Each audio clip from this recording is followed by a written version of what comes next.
ठीक है जी। सो ये मॉक टेस्ट 50 में जिनको जो भी डाउट है बताइए।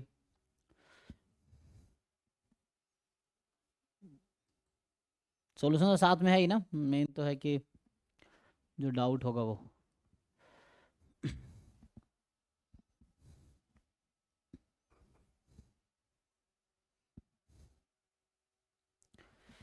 Thirty two 33। सो क्या बोल रहा है कि A B the 3x3 matrix with eigenvalues λ1 3 and λ2 1, ठीक है ना। तो λ1 3 है, λ2 1 है और λ3 0 है। तो मतलब 3x3 मैट्रिक्स है और 3 आइगन वैल्यू है 0 1 3, यही है।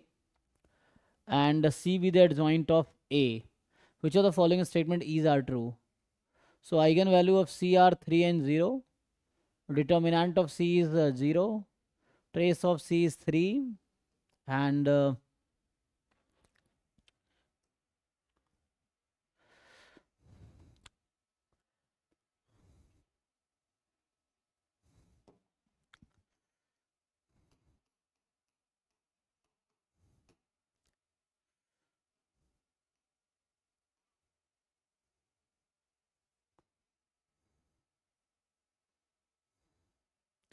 क्या डाउट है भाई इसमें बताओ, क्या पूछना है। किसका डाउट है, हार्दिक बताइए।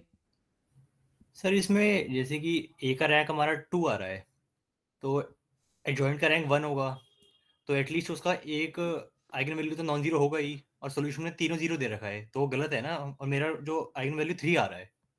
एक मिनट, 3x3 मैट्रिक्स है ए जिसकी आइगन वैल्यू 0 1 3 है।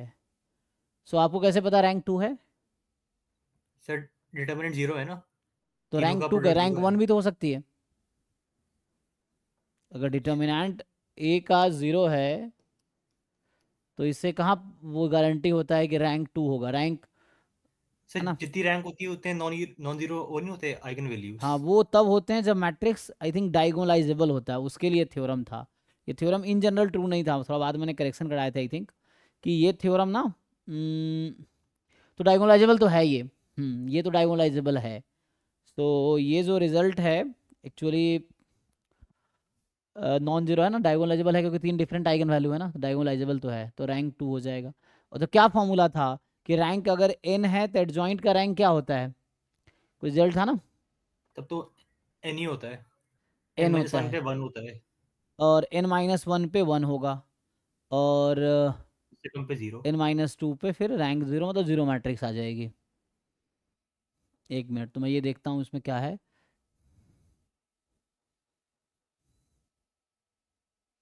नहीं 0 0 0 तो नहीं होगा, इसने गलत लिखा है आई थिंक। सो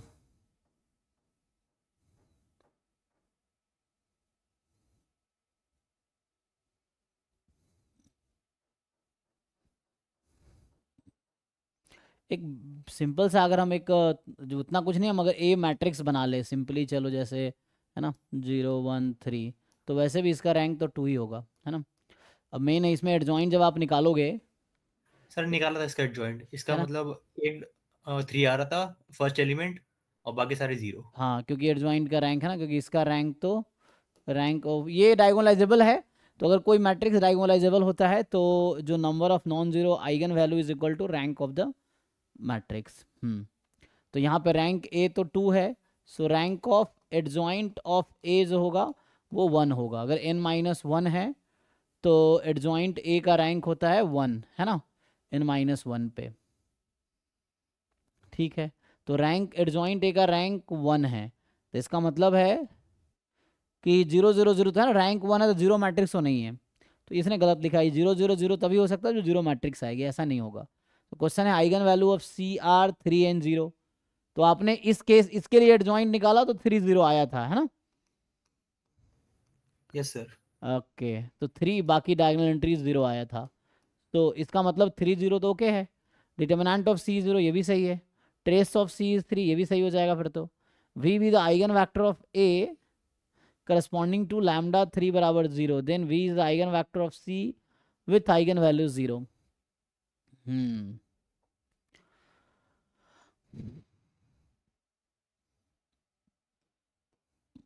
ए और एडजॉइंट में क्या रिलेशन होता है कि A inverse into determinant A is equal to adjoint A, यही है। लेकिन वो तब है जब इन्वर्टिबल होगा, इन्वर्टिबल तो है नहीं, तो इन्वर्टिबल नहीं है तो ये हम यूज़ नहीं कर पाएंगे, ठीक है ना। तो यहाँ पे क्योंकि ये मैट्रिक्स इन्वर्टिबल नहीं है ना, तो ये वाला रिजल्ट यूज़ नहीं कर पाएंगे हम लोग।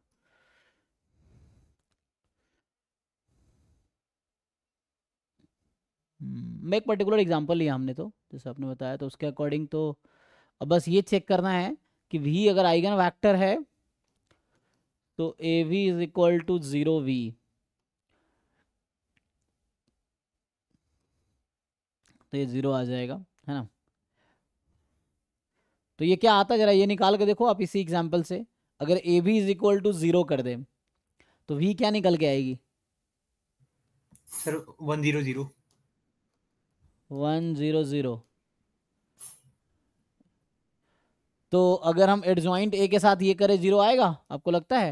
नहीं एडजॉइंट, सर, 3 आ रहा है। हाँ 3 आ रहा है, मैंने भी ये एग्जांपल लिया था। है ना, हाँ तो ये एक एग्जाम्पल लिया तो 300 आया। 3 आ जाएगा, तो 0 तो नहीं आया। तो इसका मतलब डी गलत होगा, है ना। क्योंकि अगर ऐसा होता तो क्या आना चाहिए था, तो मतलब क्या आ रहा है, 3 नहीं 300 आ रहा होगा ना, कैसा आ रहा हाँ है? सर, 300। ओके, तो इसका मतलब 3100 आ रहा है। सो 3 is the eigen vector of this. तो ये डी गलत है, इसने गलत लगाए हैं, ठीक है ना, इस सॉल्यूशन को ठीक करना पड़ेगा। तो आई थिंक एक मिनट है ना, इसका सॉल्यूशन।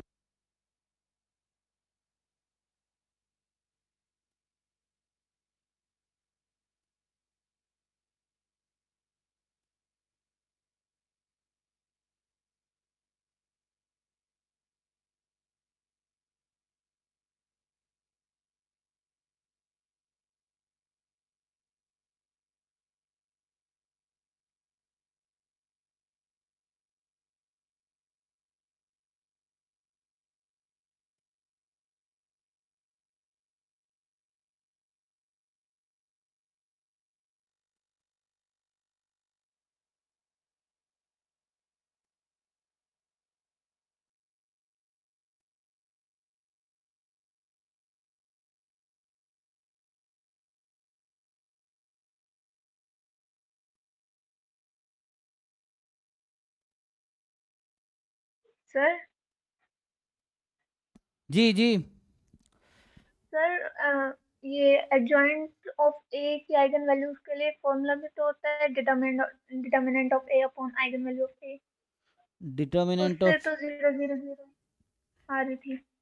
नहीं नहीं ये तब determinant of A upon eigenvalue of A, हाँ जी। तो वो 0/0 क्या होगा फिर? वो उसके लिए होता होगा जो इन्वर्टिबल है ना। Okay sir. हाँ, हम्म। क्योंकि वैसा नहीं होगा ना।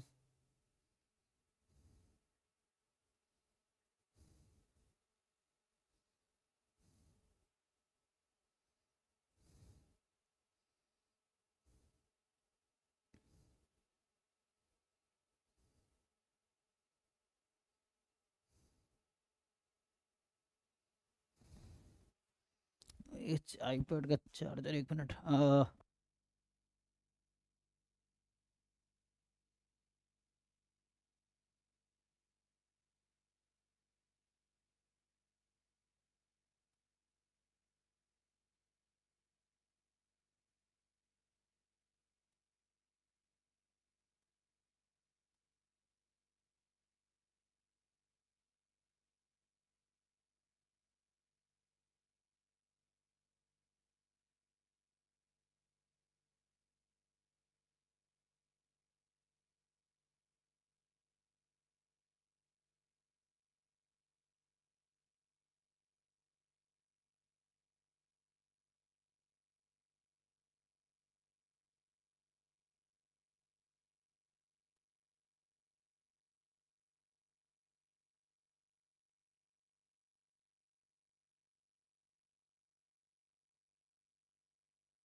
एनीवे देखते हैं तो इसमें क्या आंसर होना चाहिए इसका।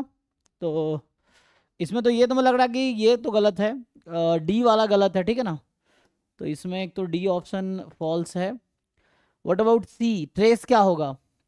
तो हमने एक एग्जाम्पल बनाया, उसके अकॉर्डिंग ट्रेस क्या होना चाहिए। तो हमने देखिए पर्टिकुलर एक मैट्रिक्स बनाया ना, जनरलाइज तो नहीं कर सकते ऐसे। तो इसके लिए मुझे क्या करना पड़ेगा।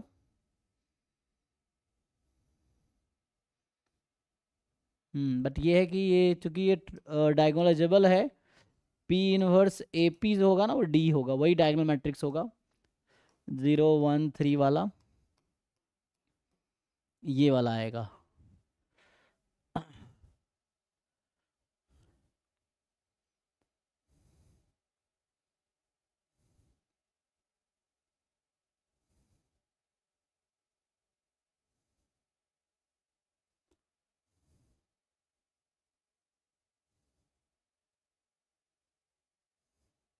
तो question is how to find eigenvalue of adjoint, यही क्वेश्चन है ना। इसका देखना पड़ेगा, एक minute. Eigenvalue of adjoint फिर कैसे इसका आएगा, एक फॉर्मूला आया था चैट पे। क्या बता रहा है। जैसे अगर 3 आइगन वैल्यू है तो वन एट अ टाइम 2 का मल्टीप्लाई करके निकाल लो। 1 एट टाइम 2 को मल्टीप्लाई करके। अच्छा। सर एक डिटर्मिनेंट वाला भी तो होता है ना, क्या। Determinant of A by something lambda. नहीं नहीं, वो कब होता है वही तो मैं पूछ रहा हूँ, ये हमेशा थोड़ी होता है। यहाँ तो 0/0 हो जाएगा ना वो फिर तो तो। जब determinant non non zero zero होगा होगा तब तब होगा होगा ना। वो फॉर्मूला, हमेशा नहीं होगा वो, ठीक है ना। वो यहाँ पे यही तो है दिक्कत है, जीरो आ गया ना तो, क्योंकि वो नॉन इन्वर्टिबल हो गया तो उसमें।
अच्छा, तो इसके अकॉर्डिंग 0 3 0 जो तुम आप कह रहे हो ना, तो इसके अकॉर्डिंग यहाँ पे बट ये कोई जनरल रिजल्ट है। Eigenvalues of adjoint A are product of all eigenvalues of A except 1 for a 3x3 matrix if lambda 1 lambda 2 eigenvalue of A then eigenvalue of adjoint A are this. Okay, तो इसके according 0 3 0 हो जाएगा फिर तो। इसके according हमारा जो है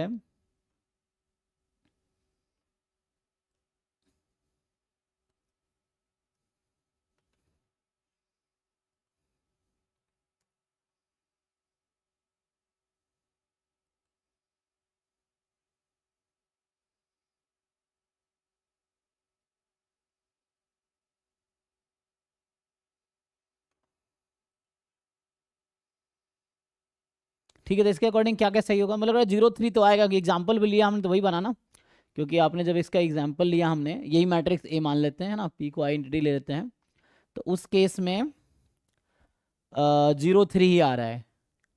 तो ये तो सॉल्यूशन गलत है क्योंकि ये मान रहा है ना, क्योंकि यहाँ पे हमारा ए का रैंक जैसे मैंने यहाँ बताया, तो ए का रैंक 2 है और ये डायगोनलाइजेबल है, तो एडजॉइंट ए का रैंक 1 ही होगा। तो 1 होगा तो इसका मतलब एक नॉन जीरो आइगन वैल्यू तो आएगी इसके पास, ठीक है ना, क्योंकि सारे जीरो होने का मतलब जीरो मैट्रिक्स हो गया। ऐसा तब हो सकता है जब n-2 उसका रैंक होगा। तो इसका मतलब ये हुआ कि इसमें करेक्शन करवा देता हूँ। तो क्या क्या, पहला ऑप्शन तो ट्रू लग रहा है, दूसरा ऑप्शन जी सही है, ऐसे तीसरा भी सही है, चौथा गलत है ना। तो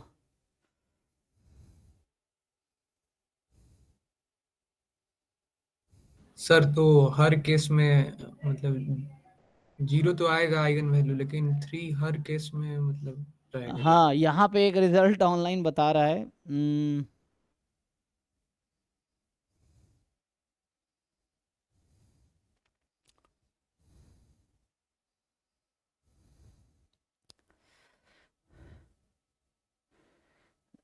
यहाँ पर आई थिंक हर ऐसा कुछ रिजल्ट बता रहा है कि ए की eigen value lambda 1, lambda 2, lambda 3 है ना। इनमें से एक अगर 0 है तो एडजॉइंट ए की आइगन वैल्यू, ऐसा ज़रूरी है? आई डोंट नो, इसको प्रूफ दिखना पड़ेगा इसके लिए हमें, है ना। लैम्डा 2, लैम्डा 1 एंड लैम्डा 3, ऐसा कुछ 1 2 2 1 1 2 2 3 एंड 3 1, ऐसा कुछ। बट आई थिंक ज़रूरी इसको देखना पड़ेगा निकाल के। सो प्रूफ कैसे लिखेंगे? सो प्रूफ के लिए हमें एडजॉइंट मैट्रिक्स, इसका प्रूफ लिखना होगा। ऐसा ज़रूरी, मैं चेक कर लेता हूँ, इसको वेरीफाई करना पड़ेगा मुझे। तो अभी के लिए मुझे लग रहा है ये तो ठीक है इसका, इस क्वेश्चन के लिए।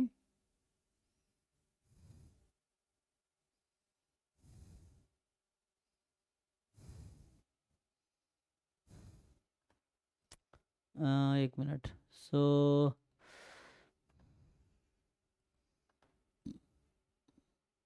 क्या ये इन जनरल वैलिड होगा?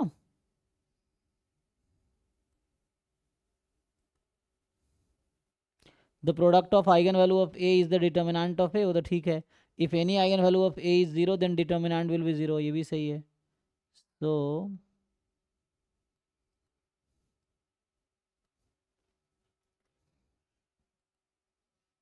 ये देखना पड़ेगा रिजल्ट, मुझे अभी याद तो नहीं है इसका क्या रिजल्ट है। तो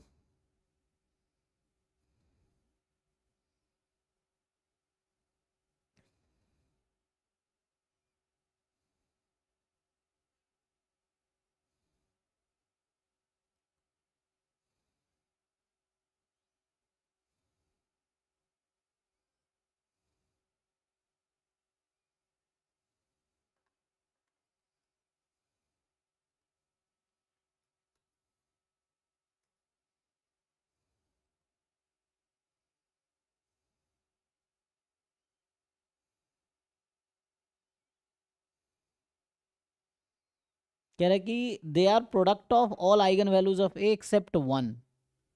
सो what does it mean except 1? So lambda 1, lambda 2, lambda 2 3 3 1। अच्छा, मतलब ऐसे 2 एट अ टाइम 3 के लिए। आई थिंक ये रिजल्ट है, मुझे लग रहा है इसलिए यहाँ पे हो रहा है, बट ये प्रूफ देखना पड़ेगा इसका, है ना, क्योंकि इसमें ना भरोसा भी नहीं कर सकते ना ऐसे।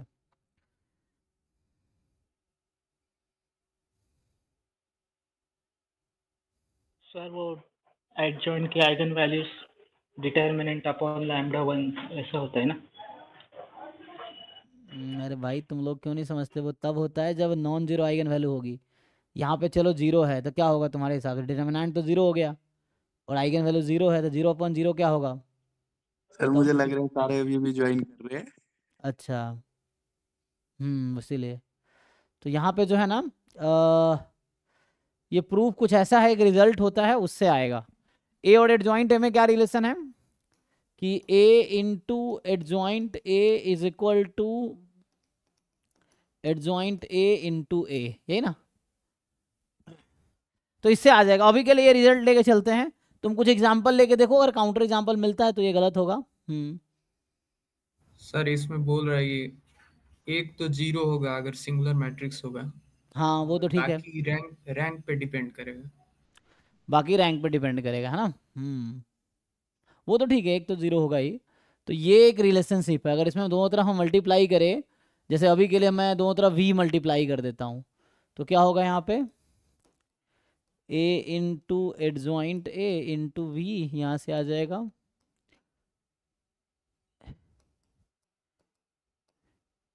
है ना। ये भी इनफैक्ट होता है डिटर्मिनेंट a इंटू आई, तो ये 0 ही आएगा, है ना। डिटर्मिनेंट तो 0 है, तो ये इनफैक्ट यहाँ पे 0 आएगा इस वाले पर्टिकुलर केस में। तो ये तो 0 है, अगर v मल्टीप्लाई भी करेंगे यहाँ पे, मान लो v इधर v हो जाएगा, so A V is lambda V, तो ये 0 हो जाएगा। अब नाउ तो 0 के करस्पॉन्डिंग बोल रहा, तो ये भी 0 हो जाएगा, और ये 0 होगा तो क्या यहाँ से a into adjoint A into V. तो हमारे पास काउंटर एग्जाम्पल आ चुका है ना, डी ऑप्शन के लिए तो काउंटर एग्जाम्पल है हमारे पास, है ना, कि 0 के करस्पॉन्डिंग जो आइगन वेक्टर आई थी, एक एग्जाम्पल हमने ये लिया, तो डी तो पक्का गलत है मुझे लग रहा है यहाँ पे। तो अभी के लिए मैं ये है ना, इसका प्रूफ देखना पड़ेगा कि ये ऐसा होगा, ये देखना है। अच्छा, जैसे आइगन वैल्यू मान लो तीनों 0 हो जाएगा तो 0 आ जाएगा, ओके है। कोई 2 0 हो गया तब भी ये 0 ही रहेगा, है ना, 0 0 0 रहेगा। तो 2 0 है, उसका मतलब है कि उसका रैंक 1 होगा। एंड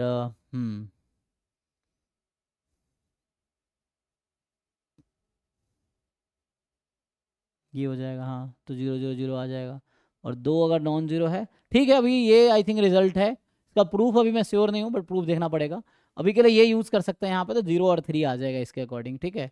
तो ए बी सी इसमें करेक्ट होना चाहिए।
ठीक है, तो आई थिंक इसके लिए ठीक है, एबीसी इसमें करेक्ट होना चाहिए, मुझे ऐसा लगता है इसके अकॉर्डिंग।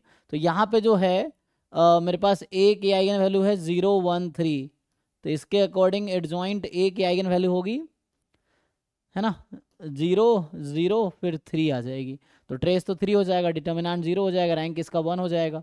तो वो भी रूल सेटिस्फाई हो रहा है, रैंक वाला रूल जो है सेटिस्फाई हो रहा है ना, कि यहाँ n-1 है रैंक, यहाँ 1 हो जाएगा। तो ठीक है, I think this is fine अभी के लिए ये, बाकी इसका प्रूफ देखना पड़ेगा। और नेक्स्ट में क्या है, 32 के बाद 33 में, दो लोगों का डाउट, 33 में क्या है जी,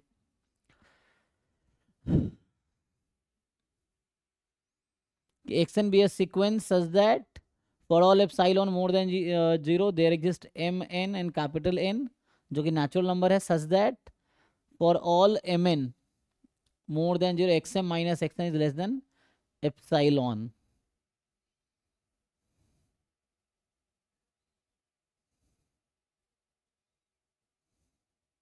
ठीक है, तो ये तो ऐसा बोलना चाह रहे हैं, कॉची सीक्वेंस टाइप का है। तो क्या इसमें डाउट है, इसमें किसका डाउट था, क्या था डाउट भाई, ए एंड डी। तो sequence X N is convergent, X N is Cauchy, तो अगर रियल सीक्वेंस है तो इफ एंड ओनली होता है ना, ये किसने बनाया टेस्ट ये, तो क्योंकि रियल सीक्वेंस में हम ये जानते हैं कि convergent if and only Cauchy, यही थ्योरम है। तो इसमें आपका ए और बी दोनों सही हो जाएगा फिर तो, and every convergent sequence is also Cauchy sequence, ये भी सही है। A sequence X N may not converge but can be Cauchy, नहीं ये कंप्लीट सॉरी रियल सीक्वेंस यहाँ लिखना चाहिए ना, सीक्वेंस ऑफ रियल नंबर्स, ये आई थिंक इन जनरल लिखा है, मे बी इसलिए ऐसा कह रहा है, ठीक है ना। तो ये जो इन जनरल स्टेटमेंट है, रियल सीक्वेंस में ऐसा होगा, तो इसने जिसने बनाए हैं पेपर वो कंप्लीट स्पेस की बात कर रहे हैं यहाँ पे ना। तो कंप्लीटनेस का डेफिनेशन ही होता है कि a space is complete if all Cauchy sequence converges, but in general जैसे अगर मैं आर के बाहर जाता हूँ, रियल सीक्वेंस के बाहर, तो कॉची सीक्वेंस में नॉट कन्वर्ज, वहाँ ठीक है, लेकिन हमने जो पढ़ा हमारे सिलेबस में है रियल सीक्वेंसेस, तो रियल सीक्वेंस में जो होगा कि कॉची कन्वर्ज करेगी, मतलब ये क्वेश्चन ठीक है हायर लेवल पे, अभी आपके सिलेबस के अकॉर्डिंग जैसा ना यहाँ बोल रहा है फॉल्स क्यों है, क्योंकि convergence and Cauchy properly are ना क्या बोल रहा है, property are Cauchy related but without assumption of complete sequence में नॉट कन्वर्ज, है ना। तो ये हायर लेवल पे रिजल्ट होता है, कोई स्पेस है कंप्लीट स्पेस, आर एक कंप्लीट स्पेस है, तो ये रीएनालिसिस में टोपोलॉजी में आता है प्योर मैथमेटिक्स में। सो उसकी यहाँ ज़रूरत नहीं है उतना, है ना। तो हमें लिखना है बस कि x N be a real sequence and then, अगर रियल सीक्वेंस नहीं है तो ठीक है ये क्वेश्चन, ठीक है ना, रियल सीक्वेंस नहीं लिखा है इसने। अगर रियल सीक्वेंस होगा कि सीक्वेंस जो टर्म्स हैं वो रियल नंबर्स हैं, तब जाके ये पहला ऑप्शन ट्रू हो जाएगा, दूसरा ट्रू हो जाएगा, है ना, तीसरा ट्रू है ही, चौथा गलत हो जाएगा फिर। लेकिन इसने जो लिखा है कि इसने ऐसा कहा नहीं है कि एक्सएन कोई रियल सीक्वेंस है, ऐसा इसने नहीं कहा है। तो ये कॉची का डेफिनेशन लिखा हुआ है। तो अगर जो स्पेस है, मतलब जिस स्पेस में सीक्वेंस डिफाइन कर रहे हैं, अगर वो कंप्लीट स्पेस नहीं है तो जरूरी नहीं कॉची सीक्वेंस कन्वर्ज करेगी। बट रियल सीक्वेंस, क्योंकि रियल जो सेट है ना, set of real number complete space है, उसका प्रूफ आप देख सकते हो। तो यहाँ पे बस ये है कि, तो मुझे लगता है ये आउट ऑफ सिलेबस वैसे हो जाएगा अगर इस इनके हिसाब से करे जो ये लिख रहा है ना, तो उसके हिसाब से करे तो ठीक है। तो हमें रियल सीक्वेंस में बात करना है, ठीक है ना। ये अपने तरीके से क्वेश्चन ठीक है, मतलब क्वेश्चन सही है, लेकिन ये आपके सिलेबस के बाहर हो जाएगा, क्योंकि हमें यहाँ पे कंप्लीट स्पेस और नॉट कंप्लीट स्पेस के बारे में नहीं पढ़ना है कि सीक्वेंस किस स्पेस में है, हमें सिर्फ रियल सीक्वेंस ही पढ़ना है। तो हमें जो भी सीक्वेंस पढ़ना है वो रियल स्पेस में ही होने चाहिए। तो उसके अकॉर्डिंग समझ आ रहा है मैं क्या कहना चाह रहा हूँ। तो वैसे ये क्वेश्चन ठीक है, लेकिन हमारे सिलेबस में ये नहीं है कंप्लीट स्पेस चेक करने, ये सब करने का, क्योंकि सीक्वेंस ऑफ रियल नंबर ही लिखा आएगा आपके सिलेबस में। तो sequence of real number converges if and only Cauchy, है ना, ये होगा। लेकिन ये बाहर की बात करा कि इसने कहा है कि आपके पास एक्सन सीक्वेंस है जो कि कॉची है। तो अगर ये नहीं कहा है इसने कि रियल सीक्वेंस है, रियल होता तो कन्वर्ज करता। तो अगर कोई स्पेस, ऐसे स्पेस में सीक्वेंस डिफाइंड है जो कंप्लीट नहीं है, तो इट मे नॉट कन्वर्ज, तो वो ये कहना चाह रहा है, ठीक है, उस तरह से। बट ऐसे ये रेलिवेंट नहीं है जैम एमएस के अकॉर्डिंग, क्योंकि हमें जो पढ़ना है ना, यहाँ बोल रहा है कि इन अ कंप्लीट स्पेस, तो हमें कंप्लीट स्पेस नहीं पढ़ना, हमें नहीं पता कंप्लीट स्पेस क्या होता है, क्योंकि जरूरत ही नहीं है सिलेबस में इसकी, क्योंकि ये प्योर मैथमेटिक्स में जरूरत है, जो कि मे बी आगे आगे पढ़ोगे आप लोग एमएससी में, तो इसकी जरूरत नहीं है यहाँ पे, ठीक है ना। अदरवाइज क्वेश्चन ठीक है, लेकिन ये हमारे लेवल का नहीं, जैम एमएस के लिए रेलिवेंट नहीं है, ओके। क्योंकि यहाँ अगर रियल सीक्वेंस लिखा होता ना, तो जो आप सोच रहे हो वो सही है, इसने रियल सीक्वेंस नहीं लिखा है, इसलिए इसका ऑप्शन सही है जिसने पेपर बनाए हैं। 17 में क्या है जी, इसमें बताइए। सर ये नहीं है, हो जाएगा ये, हो जाएगा। तो 23 में क्या है, 23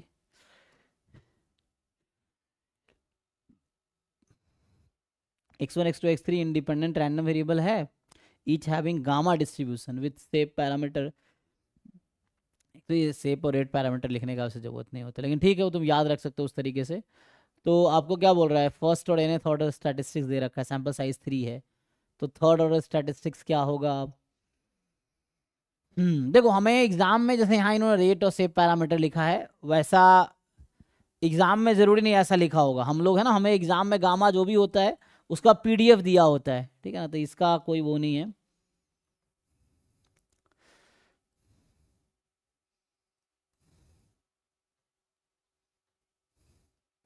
तो इसको पीडीएफ देना चाहिए, मुझे लगता है ना, जिसने पेपर बनाया उसको यहाँ पे पीडीएफ लिखना चाहिए कि पीडीएफ क्या है इसमें।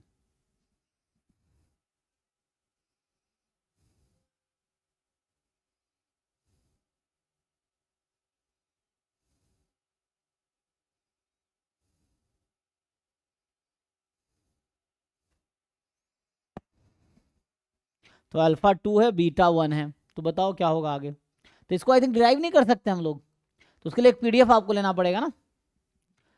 बताओ भाई, ये तो मतलब इसने डायरेक्टली रिजल्ट लिख दिया है, लेकिन ज़रूरी नहीं हम उसको फॉलो करें ना, हम अपना प्रूफ लिख सकते हैं कि जो 23 है कि एक्स जो आपका है वो गामा 2,1 है, ठीक है जी। तो उसमें कोई दिक्कत नहीं है, बीटा या 1/बीटा लो, क्योंकि 1 है यहाँ पे तो कोई दिक्कत तो है नहीं, तो इसका पीडीएफ लिख सकते हो ना। बताओ क्या डाउट है इसमें, ड्राइव तो किया जा सकता है मुझे लगता है। सर वो ये पूछना था कि कोई रिजल्ट इससे आएगा क्या, ये जैसे एक्सपोनेंशियल में होता है मिनिमम के लिए रिजल्ट, ऐसे गामा में भी होता है। नहीं गामा का तो मुझे याद नहीं है, पता नहीं इसने कैसे यूज़ कर लिया है। आई थिंक अल्फा को 1 रखते हैं तो एक्सपोनेंशियल बन जाता है, ऐसा होता है ना। Exponential lambda is what, gamma 1 lambda, ये होता था ना। तो shape parameter and rate parameter, so rate बाद में लिखा है, shape parameter and rate parameter. एक मिनट, तो इसने जो लिखा है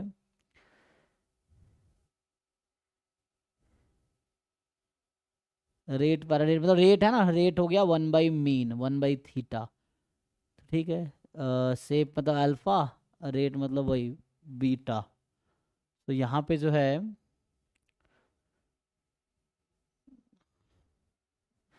तो 1 ही तो है थीटा, तो इसमें पीडीएफ क्या बनेगा 1/गामा अल्फा।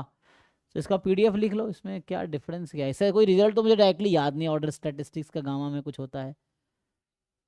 गामा में तो ऑर्डर स्टैट्स का रिजल्ट नहीं था, एक्सपोनेंशियल में था। लेकिन एक्सपोनेंशियल बनेगा अगर बीटा को 1 रखेंगे, एक्सपोनेंशियल बनेगा क्या, क्वेश्चन ये है। ऐसा तो नहीं होगा है ना, इसका अगर पीडीएफ लिखोगे तो गामा 2 है ना, ऐसे ही होगा। बीटा तो 1 ही है, तो x की पावर 1 e की पावर माइनस x, ऐसा कुछ। गामा 2 भी 1 ही हो जाएगा, तो ये आ जाएगा। तो इसका पीडीएफ तो ये है। नहीं, गामा में ऐसा कोई थ्योरम नहीं है, मुझे लगता है साइंस ने कैसे यूज़ किया है। एक बार वेरीफाई करके देखो, हो सकता है गलत भी हो, है ना। जैसे ही पिछला सॉल्यूशन भी इसका गलत है, तो ये सॉल्यूशन जो पिछला लिखा था ना, जो क्वेश्चन नंबर 32 था, यही था ना, तो इसका सॉल्यूशन भी गलत है।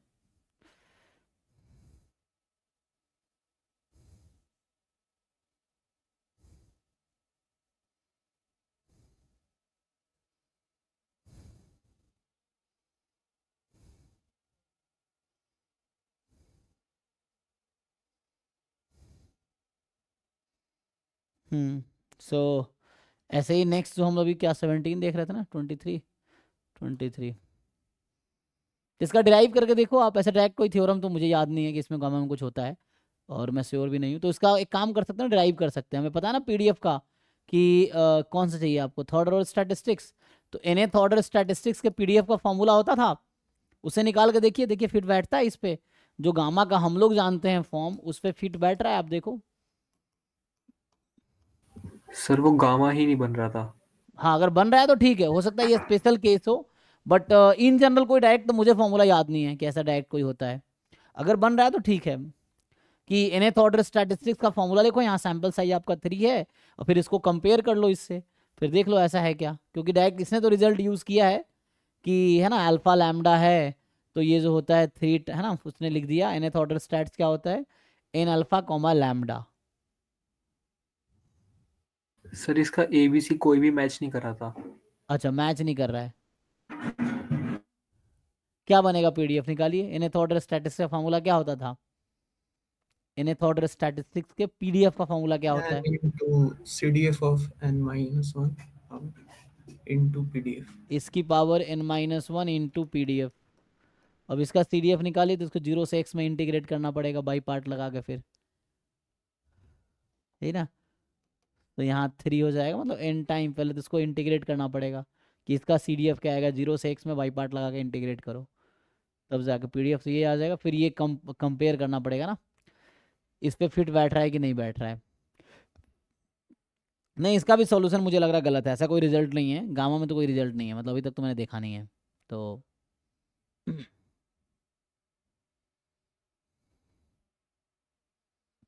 ठीक है ना, ये सॉल्यूशन गलत लग रहा है। सर चैट जीपीटी पे दिया था, क्या दिया था, यही एन लास्ट में सारा डेराइव करके एन अल्फा इन नहीं नहीं, कॉमा उस पर बीटा। भरोसा मत करो। चैट जीपीटी वो गलत भी करता है, उसमें वो कुछ भी बना देता है ना, कि वो उतना एक्सपर्ट नहीं है ना अभी, तो वो तो कुछ भी बना देगा अपने अकॉर्डिंग। जैसे तुम ना 1+1 लिख दो, वो 2 देगा, तुम बोलो नहीं 3 होता है, तो कहेगा सॉरी सॉरी इट इज़ 3, ऐसा कर देगा वो। समझ रहे हो ना, तो वो ऐसा है, तो वो दिक्कत है। तो वो अपने अकॉर्डिंग आंसर कुछ भी दे देता है, तुम उसको बोल दोगे ये गलत है तो दूसरा सोल्यूशन दे देगा तुम्हें, ये है।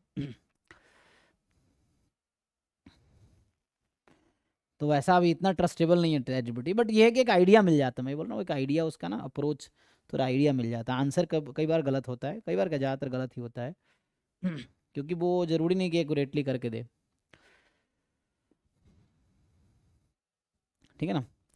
तो इसका तुम्हें ड्राइव करना पड़ेगा, ड्राइव करो भाई, और बताओ क्या आएगा। n को 3 रख देना अगर थर्ड ऑर्डर स्टैटिस्टिक्स कर रहे हो, तो फर्स्ट ऑर्डर से ड्राइव करके देखो। ये मुझे लग रहा है गलत ही है, ठीक है ना। सो गामा में nth ऑर्डर स्टैटिस्टिक्स का कोई रिजल्ट नहीं है, मुझे याद है ना ऐसा। nth ऑर्डर स्टैटिस्टिक्स का रिजल्ट गामा में तो नहीं है।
ऐसा कुछ है? मुझे नहीं लगा ऐसा कुछ है, ठीक है ना। बाकी चेक कर लेना, इसको डिराइव करके देख लो। मैं यही है कि घर पे थोड़ा बैठ के एक्सपेरिमेंट करो, उसे सीखने को मिलेगा ना। ऐसा कोई रिजल्ट नहीं है, मुझे लगता है ये गलत है। जैसे कोई बता रहा ना ABC तीनों गलत है, शायद हो सकता है। जैसे फर्स्ट ऑर्डर स्टैटिस्टिक्स है तो इसका तो हम लोग फिर PDF निकाल के करना पड़ेगा, कोई तरीका है। मीन निकालना हो तो उसको ठीक करवा सकते हैं। Distribution of nth order statistic -1 is independent of x1, इसको कैसे ड्राइव कर सकते हैं? उससे जाना पड़ेगा, ज्वाइंट निकालना पड़ेगा जैकोबियन से, तो बहुत लंबा हो जाएगा। लेकिन देखो सिंगल करेक्ट ऑप्शन है तो एक ऑप्शन करेक्ट ढूंढने की कोशिश करो, उससे काम हो जाएगा। बाकी ऑप्शन देखने की जरूरत नहीं है। अगर एक ऑप्शन करेक्ट मिल जाता है तो, नहीं मिलता तो फिर बाकी तो करना ही पड़ेगा हर ऑप्शन पे। MCQ में एक ऑप्शन ट्रू मिल गया, दैट्स फाइन। बाकी मुझे लगता है डिराइव करना पड़ेगा। बताओ भाई, डिराइव किया होता ऐसा कोई रिजल्ट नहीं है, ठीक है ना। जो इसने किया मुझे लगता है वो गलत है। तो तुम लोग डिराइव करके, डिराइव कैसे करोगे? ये फॉर्मूला है nth ऑर्डर स्टैटिस्टिक्स का। ऐसे ही आप जानते होंगे फर्स्ट ऑर्डर स्टैटिस्टिक का भी, n into 1 minus CDF of x की power n-1 into PDF of x। सो ये PDF है फर्स्ट ऑर्डर स्टैटिस्टिक का, इसको यूज़ कीजिए और PDF निकाल के फिर कंपेयर कीजिए गामा से। ठीक है, नेक्स्ट पे आते हैं। किनका 34 में क्या डाउट है जी आपका?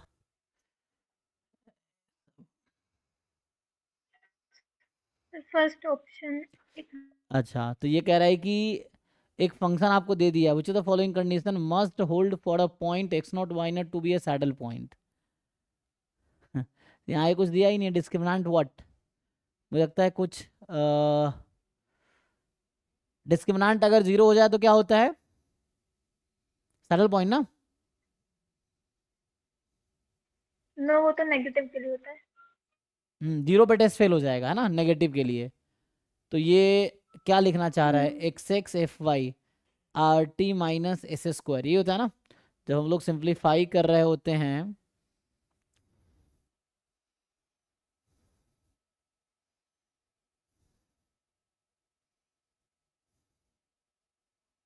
तो ऑप्शन ए में D लिखने का क्या मतलब है? डिस्क्रिमिनेंट का फॉर्मूला, डिस्क्रिमिनेंट D का फॉर्मूला यहाँ पे होता है RT माइनस s²। R क्या होता है? f(x)x, S क्या होता है? f(xy) fy(x), T f(y)y, है ना। तो ये F मुझे लगता है गलती से उसमें इंक्लूड हुआ है, और ये D बोल रहा है डिस्क्रिमिनेंट ये होता है क्या, ऐसा कुछ बनाना चाह रहा है ये ऑप्शन।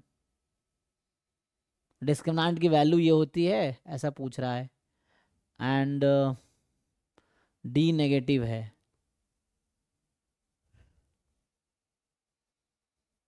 ए ऑप्शन का कोई मतलब ही नहीं है यहाँ पे, है ना। तो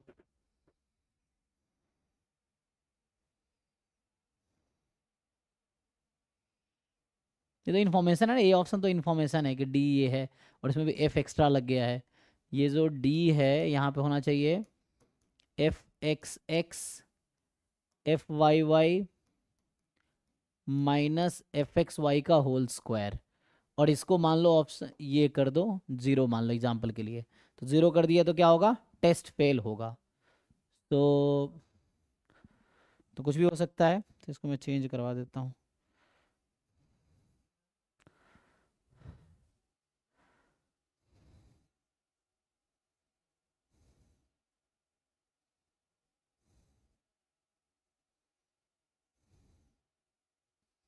ट्वेंटी थ्री था ना ये पिछला? हाँ ये गलत था, इसको बोल देता हूँ, चेक कर लेगा। 34 में जो है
ठीक है ना, ऑप्शन ए ये कर दूंगा तो मान लो इस तरह से आउट हो जाएगा। तो ए ऑप्शन कुछ बस डी इन्फॉर्मेशन दिया है तो ऑप्शन ए लिखने का मतलब नहीं है।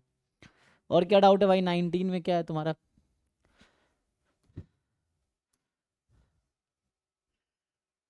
सर यहाँ पे mod of x minus mu exponential 1 by b होता है, मतलब लाप्लास फॉलो कर रहा है तो mod of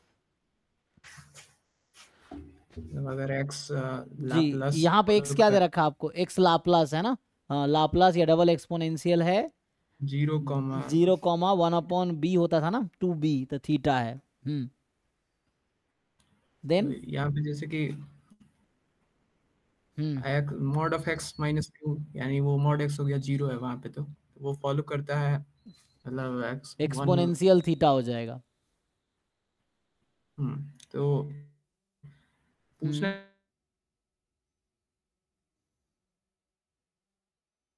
mean mod x मतलब वैसे यहाँ से एक्सपोनेंशियल से तो मतलब वैसे बनना चाहिए था कि मतलब लेकिन यहाँ वहाँ तो लाप्लास 1 का बाई थीटा अगर बनेगा।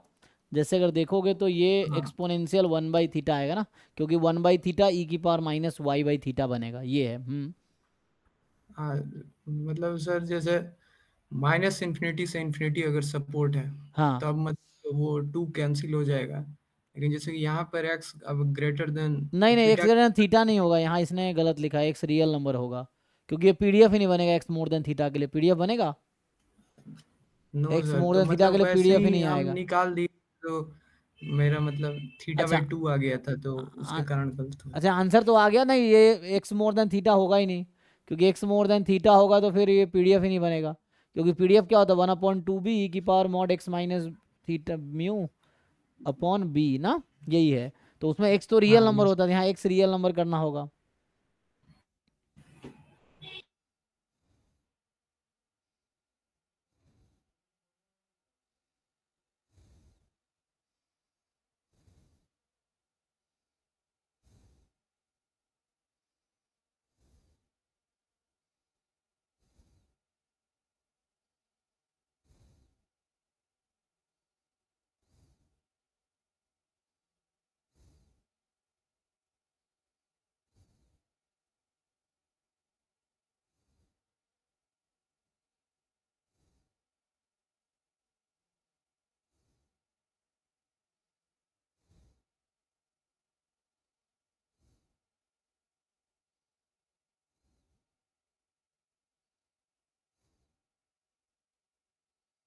ठीक है, ये मिस्टेक है, बाकी सॉल्व कर लिए होगे ना पीडीएफ देख के।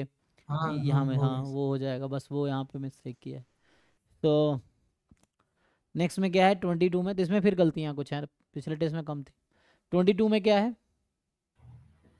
वो सर वो मैट्रिक्स कैसे सॉल्व करना है? नहीं मैट्रिक्स नहीं है एक्चुअली, वो ना बाई वेरिएट नॉर्मल जब हम लिखते हैं ना, सो कुछ लोग इस जैसे हम लोग क्या लिखते हैं कि x कॉमा वाई या x1 x2 by variate normal है, तो आप कैसे लिखते हो?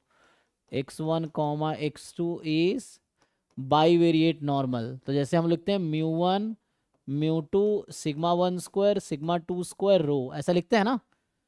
तो देखोगे इसी चीज हाँ को यस। कुछ बुक में ऐसा लिखा होता है, x1 x2 by variate normal with μ1 μ2, ये मीन वेक्टर हो गया, और वेरिएंस कोवेरिएंस मैट्रिक्स यहाँ होता है σ1 स्क्वायर σ2 स्क्वायर रो σ1 σ2 रो σ1 σ2।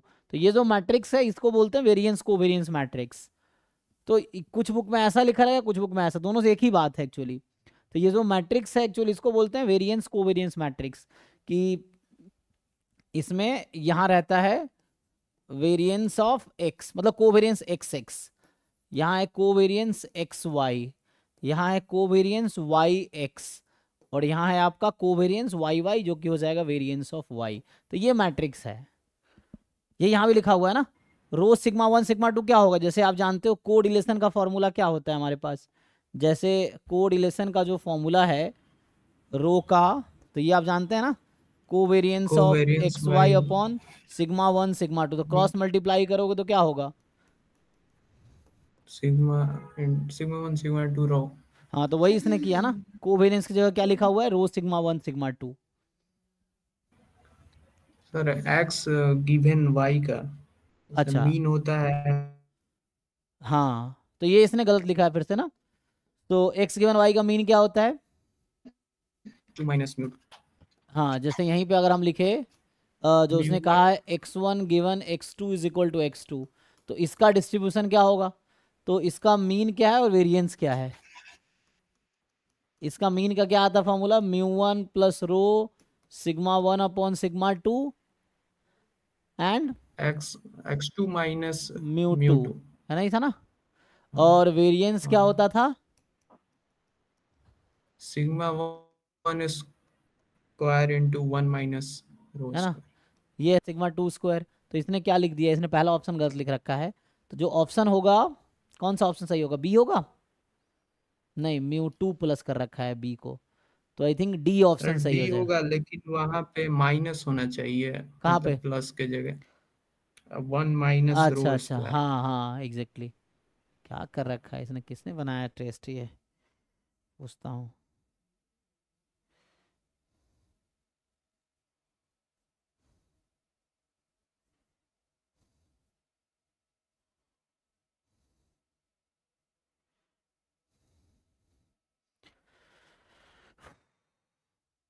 तो इसमें जो होगा फाइनली x1 गिवन x2 जो होना चाहिए, x1 given x2 is equal to x2, इसका जो डिस्ट्रीब्यूशन होगा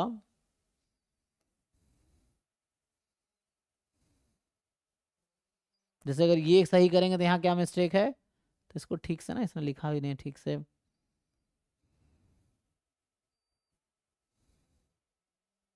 तो यहाँ μ1 करना पड़ेगा, है ना? यहाँ μ1 और यहाँ फिर μ2। ठीक है, तो ये इसको गलत रहने देते, बी को मैं सही करवा देता हूँ। तो बी ऑप्शन को ये लिखवा देंगे, दिस हैज अ डिस्ट्रीब्यूशन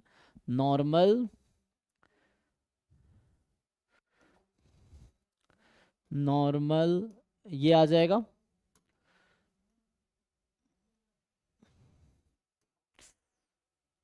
नहीं, क्लोन।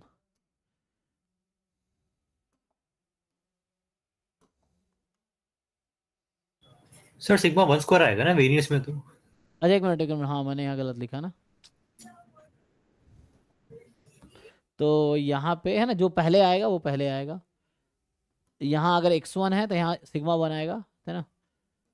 ठीक है, अभी देख लो। तो ओके है ना? तो ये जो बी ऑप्शन है इसमें ये सही है, बस यहाँ चेंज होना है, यहाँ μ1 आना है, यहाँ μ2 आना है। ठीक है, तो बी सही हो जाएगा। तो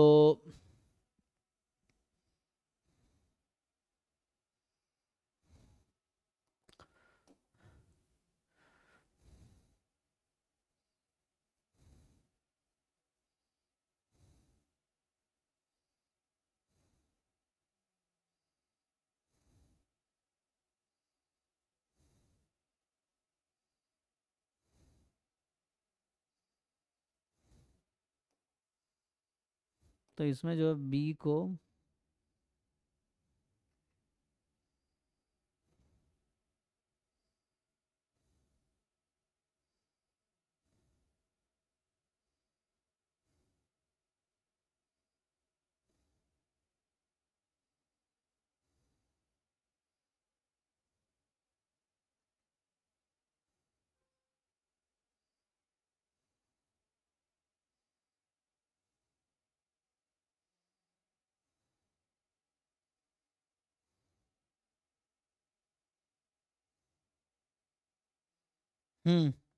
चलिए नेक्स्ट जो है, तो इसमें ये करेक्शन होगा, ये आंसर आ जाएगा। ठीक है ना, इसमें मिस्टेक हमारे साइड से है, तो बी ऑप्शन से करेक्ट करवा दूंगा। ये क्या लिख रखा है इसने? अच्छा, यहाँ तो इसने सही कोशिश किया है, लेकिन यहाँ μ1 आएगा, है ना?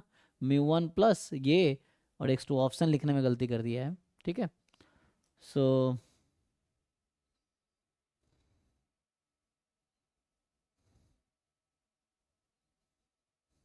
ठीक है, नेक्स्ट पे आते हैं। तो नेक्स्ट क्या है जी? 22 का 40 में क्या है आपका डाउट? बताओ 40 में क्या डाउट है? सर 40 में जैसे लेस देन इक्वल टू मतलब 4 आता है तो वो लोअर बाउंड लिखते हैं। अच्छा, तो यहाँ लेस देन इक्वल टू है, तो यहाँ मोर देन इक्वल टू होना चाहिए था, है ना? डाउट इसमें क्या है, करेक्ट ऑप्शन क्या क्या होगा? तो इसमें क्या लगा रहा है ये? एक तो मार्कोव इनइक्वालिटी या चेबीशेव इनइक्वालिटी, ये दो लग रहा है ना, ऐसा कुछ लग रहा है। हाँ यही लग रहा है। सो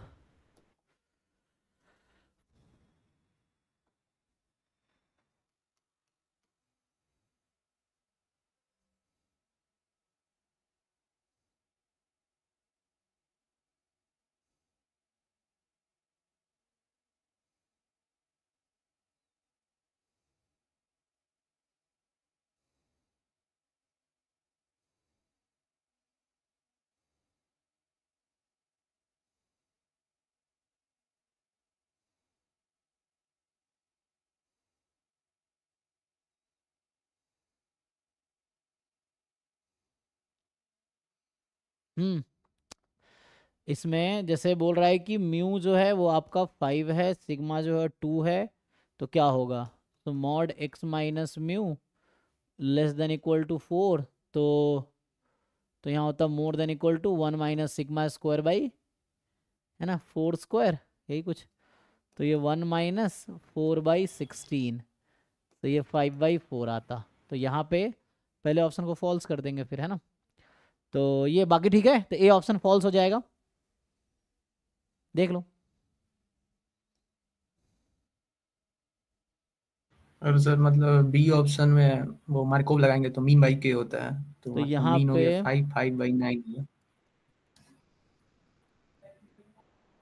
तो ये आ जाएगा, ये आता। और बी में आपका x more than equal to 9 है, तो ये लेस देन इक्वल टू क्या होता है, ई एक्स, तो 5/9 होता। तो ये क्या कर रखा है, तो इसने क्या किया वहां से उसने x माइनस 5 किया जो कि मोर देन 4 है, फिर मॉड लगाया, तो इसने लगाया चेबीशेव इनइक्वालिटी। अच्छा, तो आपने मार्कोव लगाया तो ये आया, और चेबीशेव्स लगाओगे तो इसमें अगर चेबीशेव्स लगाते तो क्या होता, x माइनस म्यू, म्यू कितना है आपका 5, तो x minus 5 more than equal to 4, तो ये लेस देन इक्वल टू आ जाएगा सिग्मा स्क्वायर, कितना है सिग्मा स्क्वायर, 4/4 स्क्वायर, तो ये 1/4 ठीक है। चेबीशेव इनइक्वालिटी से 1/4 ठीक है। तो यहाँ उसको वो करना पड़ेगा कि कौन सा लगाना है ना। मार्को से 9/4 आए, वो आएगा 5/4 जो आप कह रहे हैं, 5/9 जो भी है ना। और जबकि 5/9। हाँ, ये मार्कोव इनइक्वालिटी से आएगी और ये चेबीशेव इनइक्वालिटी से आएगी, है तो दोनों ठीक है। सो देखो और बताओ, दूसरे में तीसरा ठीक है। वहाँ पे भी हाँ ठीक है। इसमें भी लगाया होगा चेबीशेव इनइक्वालिटी ना, तो चेबीशेव ही लगाया सब, मुझे लग रहा है ऐसा। तीसरे में क्या किया है,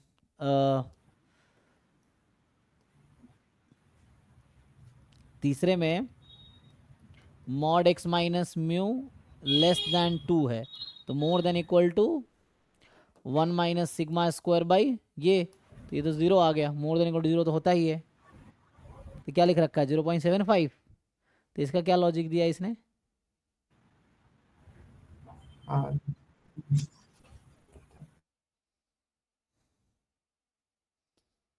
x माइनस 5 लेस देन 2, ऐसा कुछ किया है। तो सी ऑप्शन को जस्टिफाई कहाँ किया, x minus 5 more than less than equal to 1। वहाँ 2 अच्छा, यहाँ अगर मोर देन करेंगे तो क्या आएगा, 2 के जगह अगर 4 रहता 1 minus mu more than equal to 2, so less than equal to ये आ जाएगा सिग्मा स्क्वायर बाई, तो ये 1, तो ये तो 1 तो ऑब्वियस है, तो ये 0.75 कैसे आ गया, ये तो नहीं आएगा, ठीक है ना। तो इसमें ऑप्शन बी सही होगा।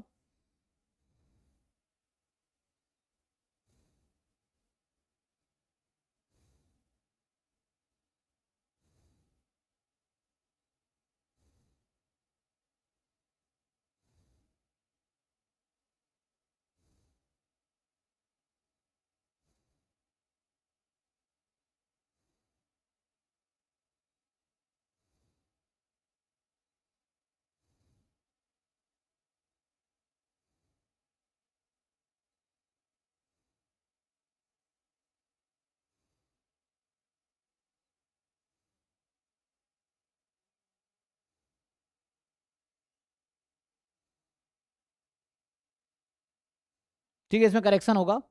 तो ऑप्शन सिर्फ बी सही होगा चेबीशेव इनइक्वालिटी से, है ना। ए भी गलत हो जाएगा और डी भी, सी भी गलत हो जाएगा। तो ऑप्शन सिर्फ सही होगा,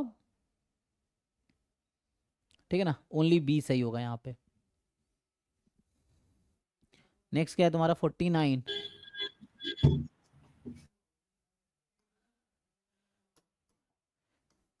फोर्टी नाइन में क्या है? यहाँ सर जैसे बीटा फॉलो कर रहा है 5/2 कॉमा बीटा कौन सा? सेकंड 1 काइंड by ना, 2। बीटा सेकंड काइंड, ये तो काई स्क्वायर में है। वो कह रहा है, सेकंड काइंड। ये तो काई स्क्वायर कह रहा है। काई स्क्वायर कितना है? 5 है। काई स्क्वायर 5 नहीं है? देखो एक बार।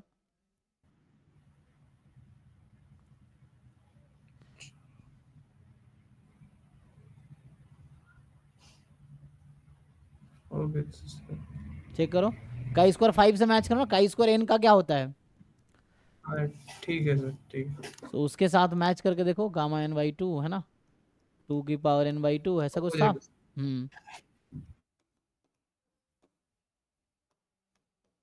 ये होता है। तो इसके साथ कंपेयर करो जरा, तो n को 5 रखने पे क्या ये बनेगा? देख लो, तो उससे आ जाएगा।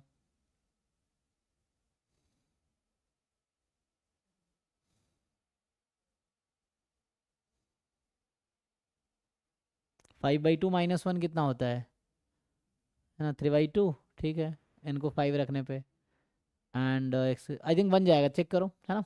तो एक आई स्क्वायर 5 आ जाएगा शायद, तो उससे आ जाएगा फिर। सो ठीक है, ये 60 में क्या है आपका? सो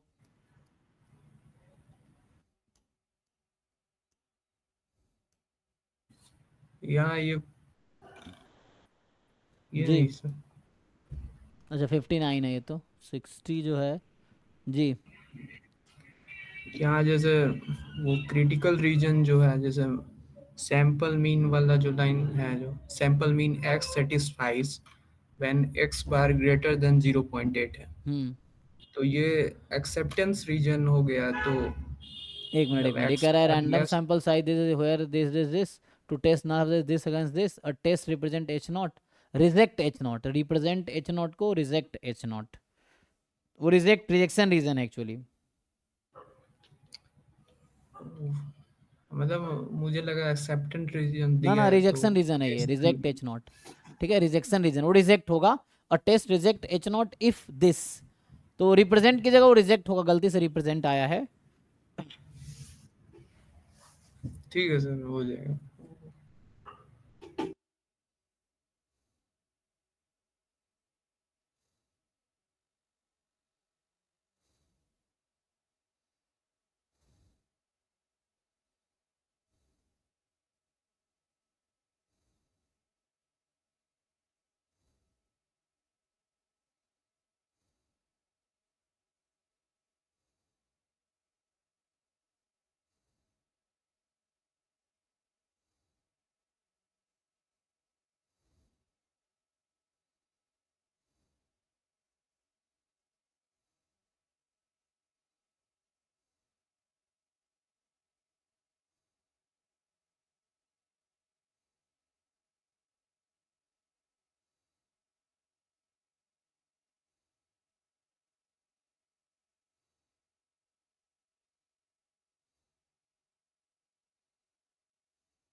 ठीक है, फिर अगला टेस्ट में क्या करना है चेक करूँ, या कल डिस्कस करना आगे नेक्स्ट वाला जो है? सो कॉल करिएगा। ठीक है ना, जिसको करके आओ। आज 50 डिस्कस किया है, तो कल 51 डिस्कस करते हैं ना। जो FLT 51 होगा वो ट्राई करके आओ, देखते हैं। सर ये जो क्वेश्चन 44 है जी, सर ये टेस्टिंग ऑफ सैंपल प्रोपोर्शन, ये जेम्स लुइस में है? देखते हैं। सो 44 जो है आपका, नहीं नहीं, ये नहीं है। क्या बोल रहा है? Student claim 80% of customer satisfied with their service. A survey is conducted with sample of 100 customer. It is found that 70 customers satisfied. You are tasked with the testing whether student claim is accurate, test whether test is this. नहीं नहीं ये नहीं है, ये actually उसका question है, इसको sampling theory या आगे जाके है ना वो आता है उसका है नॉन पैरामीट्रिक टाइप का, तो ये इसका ये नहीं है हमारे सिलेबस का, ठीक है ना, ये आउट का है। ओके ये सैम्पलिंग का क्वेश्चन है, ये सब नहीं है सिलेबस। ठीक है फिर ये स्टॉप करते हैं, थैंक यू। बाकी डाउट वाले लोग रुक सकते हैं, डाउट क्लास होगी।